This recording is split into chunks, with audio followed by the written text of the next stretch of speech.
नमस्कार, शिल्पाज किचनमध्ये आपलं स्वागत आहे।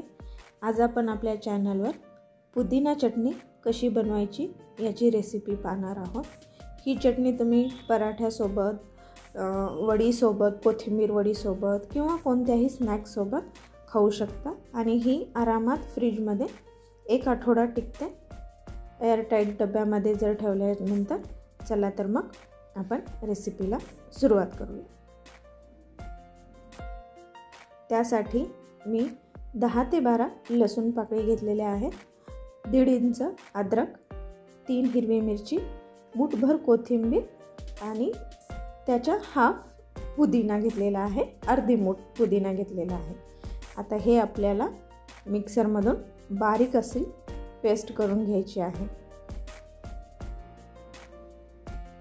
मिक्सरचं भांडं घेतलेलं आहे, त्यामध्ये मी लसूण टाकलेला आहे आणि त्यासोबत पुदिना, आलं आणि हिरवी मिरची, कोथिंबीर हे सर्व ॲड केलेलं आहे आणि यासोबत चवीनुसार मीठ ॲड केलेलं आहे 1 चम्मच आणि त्यासोबत मी यामध्ये अर्धी छोटी चम्मच जिरे ॲड करत आहे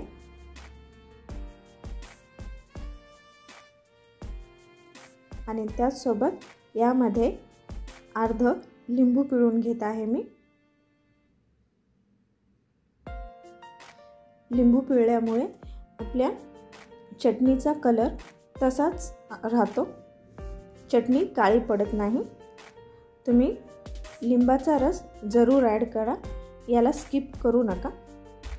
आणि चटणीमध्ये थिकनेसपणा यावा यासाठी मी हे फुटाणे ॲड करत आहे। याऐवजी तुम्ही भाजलेले शेंगदाणे किंवा डाळवं काही ॲड करू शकता आणि त्यासोबत थोडंसं पाणी ॲड केलेलं आहे आणि आता आपण याची बारीक अशी चटणी वाटून घेऊया।